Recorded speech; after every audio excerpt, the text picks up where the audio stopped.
Sir यूकेसी and ice navigation के बारे में बोलिए। देखिए सर, यूकेसी जो है ना वो आपकी अंडर की क्लियरेंस होती है और वो हर कंपनी की डिफरेंट होती है। कहीं किसी कंपनी में ओपन पैसेज में ओपन सी में 50%, कहीं रिक्वायरमेंट है चलो भाई 30%, ठीक है ना, मोस्टली 50% है। फिर कोस्टल पैसेज में कहीं 20% आपका यूकेसी हो, कैमरे को एडजस्ट कीजिए अपने, हाँ, कहीं जो है आपका 20% है, कहीं जो है आपका 10% है। अब मसला ये है कि मैं आपको सबसे इंपॉर्टेंट चीज ये बताने जा रहा हूँ, यूकेसी में आप फर्ज करें कहीं भी डाउट हो अपने आप मरीन सुपरिटेंडेंट से पूछें, ये आपके लिए बहुत ही इंपॉर्टेंट है। अदरवाइज जो है उस एरिया को आप पास नहीं करें, कैमरे को प्रॉपर रखिए अपने, ठीक है सर।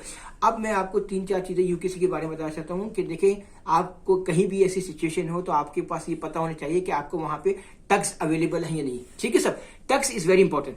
फिर ये आप अपनी कंपनी के मरीन सुपरिटेंडेंट से कंसल्ट करें और do not make a transit without obtaining agreement from the company, from the agent, क्योंकि ये सिचुएशन जो है कभी कभी हैजार्डस हो जाती है, ठीक है सर। और फिर ये कि आपको बर्थ के ऑपरेशंस प्लान वगैरह का पता होना चाहिए, ठीक है सर। उसके बाद जो है जॉइंट ऑपरेशन प्लान, बर्थ के प्लान्स, ये सब चीज़ों का आपको पता होना चाहिए। उसके बाद कार्गो ऑपरेशंस के दौरान भी आपको पता होना चाहिए कि वहां पे क्या क्या हैजार्ड हो सकते हैं।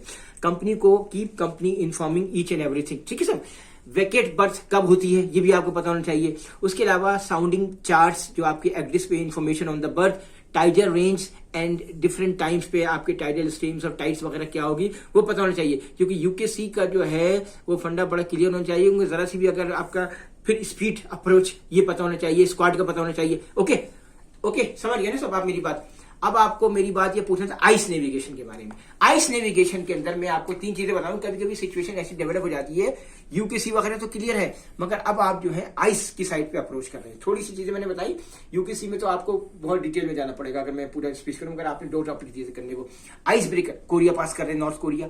आइस ब्रेकर्स आपके प्रॉपर होने चाहिए जो आपके लिए आइस मतलब क्लियर करे। मुख्तलिफ किस्म की है आपके पास आइस है। आपको आइस लिमिट्स का पता होना चाहिए। आपको कैमरे को एडजस्ट किया ना प्रॉपर तरीके से, हाँ, ice limit is very important, क्योंकि देखिए अगर आपको आइस लिमिट का नहीं पता होगा तो आपके लिए प्रॉब्लम हो सकती है। उसके बाद टाइम ऑफ एंट्री, ठीक है सर, आपको डिफरेंट किस्म के मटेरियल्स वगैरह का पता होना चाहिए। उसके अलावा मेरीनर्स हैंडबुक में आपका चैप्टर है, आई थिंक दिस चैप्टर 6 और 7 है, ठीक है सर। आपको अपने जहाज की स्पीड का और हेड ऑफ द डिपार्टमेंट्स वगैरह को ही पता हो, कंपनी को ही पता हो, और आपके पास available ice information and weather charts और वेदर उस जगह का पता होना चाहिए कि इस वक्त आपका आइस की क्या लिमिट्स होगी।